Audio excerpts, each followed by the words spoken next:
नमस्कार, मैं राहुल कठेरिया। कांग्रेस पार्टी में एक सर्जरी हुई है।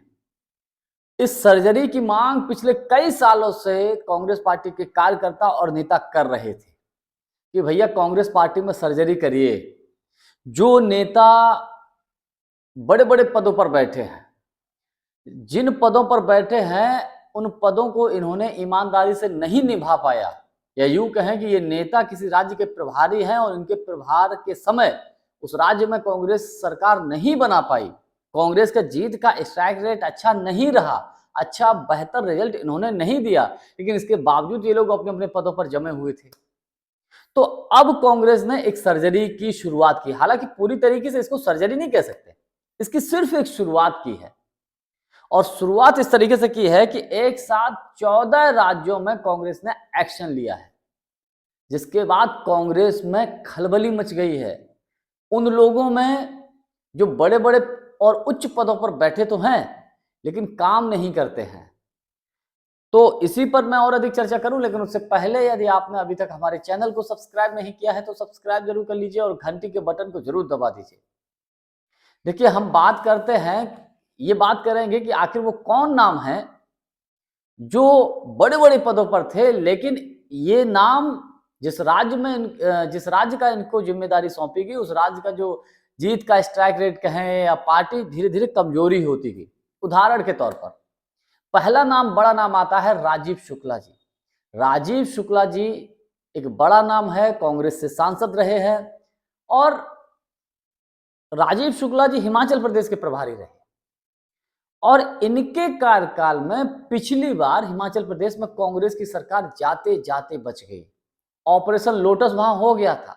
वो तो शुक्र मनाइए कांग्रेस के हिमाचल प्रदेश के मुख्यमंत्री सुखविंदर सिंह सुक्खू जी का और कांग्रेस के कुछ बड़े सीनियर लीडर्स का, जिसकी वजह से हिमाचल प्रदेश की सरकार बच गई, वरना सरकार गई थी।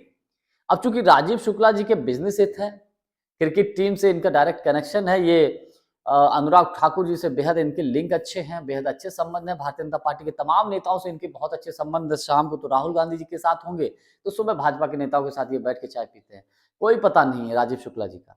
अब उसकी वजह ये कि इनका बिजनेस हित है क्रिकेट में, लेकिन पार्टी के काम से ज्यादा राजीव शुक्ला जी क्रिकेट में अधिक ध्यान देते थे, पार्टी का कोई काम नहीं करते थे। इसी का परिणाम था कि हिमाचल प्रदेश की सरकार जाते जाते बच गई। तो बड़ा एक्शन राजीव शुक्ला जी को लेकर हुआ है और उनसे जो प्रभार है वो उनसे ले लिया गया है। हिमाचल प्रदेश के प्रभारी ये हटा दिए गए। दूसरा नाम है बिहार से मोहन प्रकाश, इनको हटा दिया गया है। देखिए भैया, बिहार का पिछला विधानसभा का चुनाव आपको याद होगा। पिछले विधानसभा के चुनाव में कांग्रेस का जो जीत का स्ट्राइक रेट रहा बेहद कम रहा और कहा, तमाम राजनीतिक विश्लेषक ये मानते हैं और तमाम लोग ये बोलते हैं कि कांग्रेस के जीत के स्ट्राइक रेट के कम रहने की वजह से बिहार में पिछली बार महागठबंधन की सरकार नहीं बन पाई थी और कांग्रेस 70 सीटों पर विधानसभा का चुनाव लड़ी थी। अगर 10-15 सीटें अधिक आई होती तो बिहार में महागठबंधन की सरकार होती, नीतीश जी की आवश्यकता ही नहीं पड़ती। तो इसलिए मोहन प्रकाश जी को भी बिहार से हटा दिया गया। तीसरा बड़ा नाम है भरत सिंह सोलंकी, ये जम्मू कश्मीर के प्रभारी थे भैया। जम्मू कश्मीर में अभी हाल ही में विधानसभा का चुनाव हुआ था, हम सब जानते हैं, लेकिन जम्मू कश्मीर में क्या हुआ?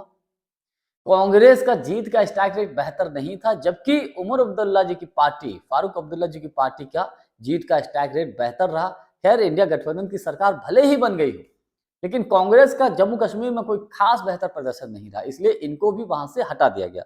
चौथा नाम है अजय कुमार। अजय कुमार उड़ीसा के प्रभारी थे, इनको उड़ीसा के प्रभारी के पद से हटाया गया।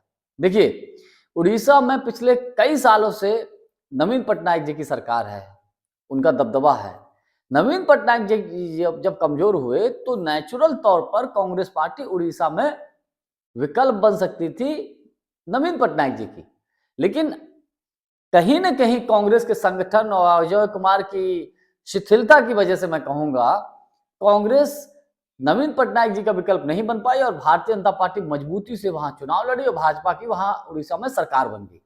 इसको बकायदा कांग्रेस ने नोटिस किया तो अजय कुमार जी की वहां से छुट्टी कर दी गई। पांचवा नाम है देवेंद्र यादव जी का। देवेंद्र यादव जी कहां के प्रभारी थे? पंजाब के। इनको पंजाब के प्रभारी के पद से हटा दिया गया। अच्छा, दिल्ली में अभी हाल ही में विधानसभा का चुनाव हुआ, तो ये चूंकि दिल्ली के प्रदेश अध्यक्ष भी हैं, तो ये अपनी खुद की विधानसभा की सीट पर चुनाव हार गए हैं। तो इनकी भी छुट्टी हो गई है। और छठवां नाम है दीपक बावरिया जी का। दीपक बावरिया जी हरियाणा के प्रभारी थे। अभी हाँ, जो कुछ समय पहले है, कुछ महीनों पहले हरियाणा में जब विधानसभा का चुनाव हुआ था, तो आपको याद होगा किस तरीके से हरियाणा में फूट पड़ी हुई थी, नेता आपस में ही लड़े हुए थे। हुड्डा गुट, शैलजा गुट, सुरजेवाला गुट, तमाम ये सब चीजें चल रही थी। अरे भैया, प्रभारी का काम होता है सबके बीच सामंजस्य बैठाना, सबको साथ लेकर चलना, लेकिन वो चीज कम देखने को मिली। और बड़ी बात मैं आपको ये बता दूं, दीपक जब हरियाणा में जिस दिन वोट खोल रहे थे, तो दीपक बावरिया जी के पास एक मैसेज आया था अननोन पर्सन से कि हरियाणा में कांग्रेस की कितनी सीटें आएंगी, किन किन सीटों पर कांग्रेस हार जाएगी, भाजपा की सरकार बनेगी। ये अननोन नंबर से उनके पास मैसेज आया, लेकिन उन्होंने केवल हरियाणा के प्रदेश अध्यक्ष जी को बताया। ऐसी ऐसी तमाम राजनीतिक विश्लेषक बोलते हैं, मैं इसकी कोई पुष्टि नहीं करता हूं। और उसके बाद कई महीनों तक ये मैसेज किसी को बताया नहीं गया, लेकिन जब महाराष्ट्र का विधानसभा का चुनाव हुआ और उसकी काउंटिंग हो रही थी, तब ये ओपन किया गया कि साहब हरियाणा का जब चुनाव हुआ तो इस प्रकार का मैसेज आया था।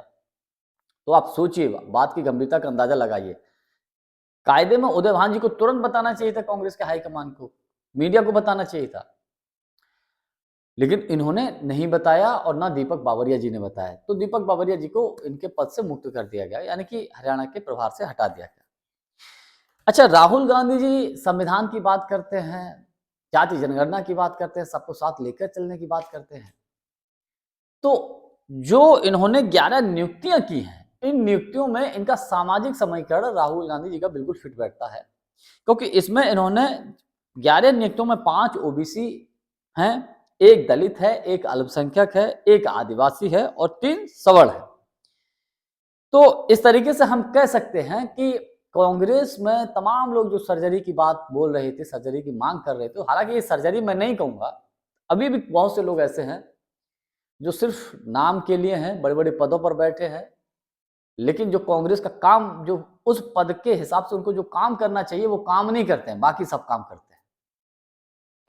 जानकारी हमारी आपको कैसी लगी, कमेंट्स करके हमको जरूर बताइएगा। बहुत बहुत धन्यवाद, नमस्कार।